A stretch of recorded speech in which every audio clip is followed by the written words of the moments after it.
หลังจากถูกสังคมกดดันอย่างหนักแก๊งวัยรุ่นแรงงานลาวที่มาทำตัวเก่งตัวกลางนะครับเป็นอั้งยี่ในประเทศไทยนะครับไปสร้างความเดือดร้อนอยู่บนสะพานลอยบ้างตามสวนสาธารณะบ้างตามถนนหนทางบ้างนะครับก็ทำให้ถูกวิพากษ์วิจารณ์อย่างหนักมองเป็นขยะสังคมนะเป็นสิ่งเปื้อนให้แก่แรงงานลาวที่มาทำงานในประเทศไทยนะเพราะฉะนั้นหลายฝ่ายหลายช่องก็ออกมากดดันจนทำให้กลุ่มวัยรุ่นแรงงานลาวกลุ่มนี้ก็หลายคนก็หนีกระเจิดกระเจิงกลับบ้านกลับลาวไปนะครับก็มีการทักแชทไปให้ครีเอเตอร์ให้อินฟูให้ยูทูบเบอร์แก้ข่าวให้นะบอกว่าไม่ได้มาท้าคนไทยไม่ได้ขู่คนไทยแต่เป็นการท้าคนลาวแล้วก็มันยังมีกลุ่มหนึ่งเนาะมีจำนวนหนึ่งที่ยังไม่ได้กลับนะครับแล้วก็ยังมีเพื่อนของเขาที่ไม่ได้มาร่วมแก๊งด้วยแต่ก็เป็นเพื่อนที่รู้จักกันก็ออกมาชี้แจงแทนนะครับออกมาอธิบายเหตุผลแทนแต่วิธีการนำเสนอวิธีการอธิบายหรือชี้แจงเนี่ยมันเป็นลักษณะสำหรับผมมองแล้วยังไม่เหมาะสมนะแต่พฤติกรรมของพวกเขาจะเป็นยังไงลองไปฟังดูครับทุกคนสบายนะวันนี้ก็สิออกมาแจ้งข่าวระวังที่ว่าคนลาวไปท่าตีคนไทยนะมันบ่แม่นเด้อ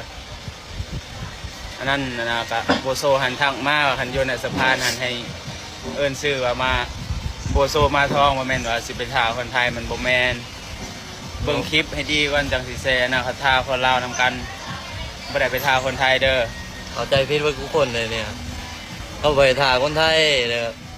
เข้าใจผิดไปเวิร์ดแชร์ไปเวิร์ด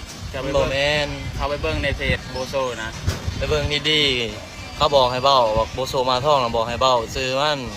จะไปเบ้าเข้าใจผิดไปเวิร์ดได้เลยบ่แม่นว่าสิไปท่าคนไทยมันบ่แม่นเบิ่งดีๆเนี่ยฮะเขาไปท่าคนลาวนำกันถามจุข่อยนี่จุข่อยฮู้เบิดท่านบ่ฮู้ให้อย่าสิเว้าเข้าใจเด้อตามนี้เนาะ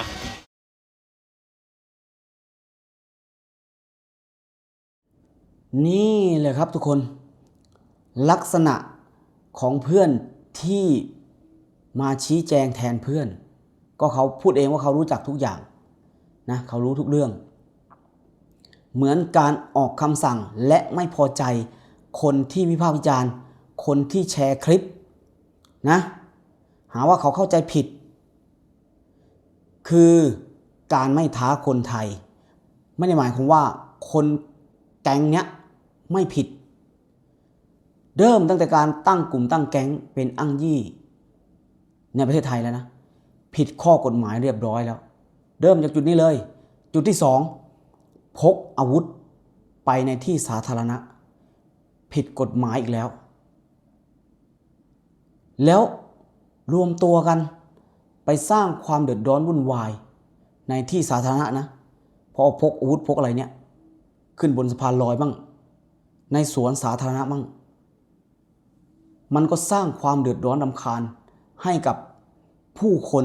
ที่ผ่านไปมามั่งอยู่ในพื้นที่มั่งมันผิดกฎหมายอีกเพราะว่าคุณมีอาวุธครบมือนะเป็นสิ่งที่ใครเห็นก็รู้สึกไม่ปลอดภัยและยังมีการไปท้าทายข่มขู่คุกคามคนอื่นไม่ว่าจะท้าใครก็ตามจะข่มขู่ใครก็ตามผิดกฎหมายทั้งนั้นคือน้องที่ออกมาชี้แจงเนี่ยได้ไปศึกษาข้อกฎหมายอะไรบ้างหรือยังนะ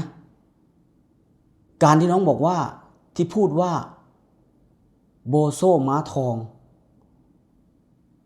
เป็นการที่พี่คนหนึ่งให้พูดแล้วก็พูดเฉยๆตรงนั้นถ้าพูดแค่นั้นแล้วไปกัน 2-3 คนแล้วพูดก็ไม่น่าจะมีผลอะไรแต่ไปกันเป็น 10-20 คนแล้วพูดลักษณะและพฤติกรรมมันไม่ใช่เป็นการพูดเล่นๆคุณมีอาวุธด้วยมีมีดไม่ใช่สั้นๆเป็นสปาต้าตรงนี้ที่เขาพูดเขาวิพากษ์วิจารณ์นะคือไม่ท้าคนไทย มันก็ดีอยู่นะแต่ถ้าไม่ท้าใครเลยแต่คุณก็ยังท้าคนลาวด้วยกันอยู่ดีข่มขู่คุกคามคนลาวด้วยกันอยู่ดีและมีอาวุธสร้างความเดือดร้อนสร้างความรำคาญใจให้ผู้คนที่ผ่านไปมาบนสะพานลอยหลายสิ่งหลายอย่างพฤติกรรมเหล่านี้มันคือสิ่งที่ผิดกฎหมายเข้าใจไหมและมีการทักแชทมาให้อินฟูดังให้ยูทูบเบอร์แก้ข่าวให้บอกว่าไม่ได้ท้าคนไทยตรงนั้นก็ยังดีเปาะหนึ่งที่ไม่ได้ท้าคนไทยแต่ไม่ได้หมายความว่าไม่ผิดอีกมากมายสังคมไทยวุ่นวายสังคมไทยถูกมองว่าไม่ดีเพราะต่างด้าวเพราะแรงงานซึ่งไม่ได้เกิดจากคนที่เป็นเจ้าบ้านแต่เจ้าบ้านมีแต่เสียกับเสียนะเสร็จปุ๊บไปท้าคนลาวข่มขู่คุกคามอันนี้ก็ผิดแล้วผิดกฎหมาย 100% นะตรงนั้นกลุ่มนั้นผิดแน่นอน 100% ก็กลับบ้านไปก็รอดไปอยู่ตรงนี้แต่ว่าการจะมาก็ไม่ง่ายนะครับเนี่ยไอ้คนที่อยู่ก็เจอปัญหาแน่ก็ยังไม่มีใครออกมาขอโทษอย่างชัดเจนนี่เสร็จปุ๊บมาพูดถึงกลุ่มน้องนะอาจจะบอกถึงกลุ่มไทโต้บัดนี้ที่มาแก้ข่าวมาแถลงข่าวนะมาชี้แจงแทนเขานี่และตัวก็ยืนยันชัดเจนว่าเป็นหมู่หูจักทุกอย่างเนาะถ้าไปบุฮู้มาถามซุ่มข่อยนี่ซุ่มข่อยฮู้หมดแสดงว่าตัวกูฮู้เห็นหลายสิ่งหลายอย่างตัวมีโอกาสเอี่ยวกับแก๊งนี้และที่สำคัญนะรูปถ่ายที่ลงไปในสื่อโซเชียลแคปไว้แล้วด้วยมีการโชว์อาวุธมีดด้วยเข้าลักษณะตั้งแก๊งแล้วนะเอาอาวุธออกมาโชว์เพื่ออะไรและลักษณะการพูดไม่รู้อย่าแชร์บอกไม่รู้ห้ามพูดคำพูดที่เป็นคำสั่ง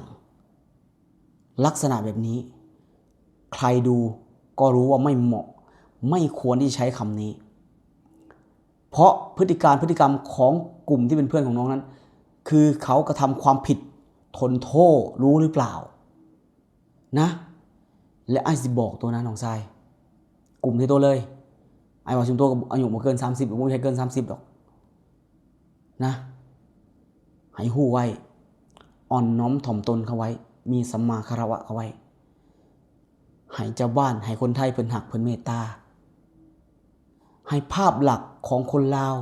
ของแรงงานลาวให้มันดีให้มันงามในสายตาของคนไทยที่เป็นเจ้าบ้านของต่างชาติของไผก็ตามให้ไผมาเห็นเฮาแล้วให้เกิดความหักเกิดความเมตตาอยากซอยเหลืออยากเบิ่งแย่งบ่แม่นสิออกลักษณะคุกคามแบบนี้ออกลักษณะข่มขู่ออกคำสั่งแบบนี้อาสิบอกเก่งกางอยู่ได้บ่ยาวนานและบ่มีพยานสิบอกให้แห้งมาอยู่บ้านเพิ่นมานี่บ่มีพยานเฮาดอกสิบอกให้นะอ่อนน้อมถ่อมตนเขาไว้ให้คนหักเขาไว้จะอยู่ยังมีความสุขชีวิตจะมีความเจริญรุ่งเรืองเฮาบ่อยู่ในบ้านในประเทศที่เพิ่นพัฒนาแล้วเฮาต้องเอาสิ่งดีงามเร่งพัฒนาตัวเองสร้างอนาคตต่อยอดให้ชีวิตที่สำคัญนะเฮ็ดความหวังความฝันของครอบครัวให้เป็นจริงอย่าได้สนใจกับคนที่เขาเฮ็ดบ่ดีและก็เลิกซะถ่ายรูปถ่ายคลิปแบบนั้นบ่ได้ยากในการหาพิกัดอันสิบอกให้ซะอยากหาพิกัดส่วนตัวอยู่ไสบ่ได้ยากเลยเพราะฉะนั้นณเวลานี้กลับตัวกับใจอย่าได้เดินก้าวต่อไปนะสิบอกให้มันบ่ดีมันบ่เท่ดอกน้องชายแบบนั้นบ่มีคำเทพไผเห็นก็บ่มีไผมักสิบอกให้นะมีแต่จะสร้างความเดือดร้อนให้ตัวเองลองมาพิจารณาใหม่นะสิ่งที่ไอ้เว้าพิจารณาใหม่และก็จะนำเสนอจะแก้ข่าวกับเว้าวิธีการใหม่เริ่มต้นด้วยขอมาชี้แจงแทนหมู่เด้อเพิ่นบ่ได้ท่าคนไทยแต่ทั้งหมดที่เพิ่นเฮ็ดก็ถือว่าผิดนะน้องก็ผิดแต่ว่าเพิ่นให้ฮู้เด้อพี่น้องคนไทยบ่ได้ท่าบ่ได้หยังเคารพนอบน้อมต่อคนไทยเสมอ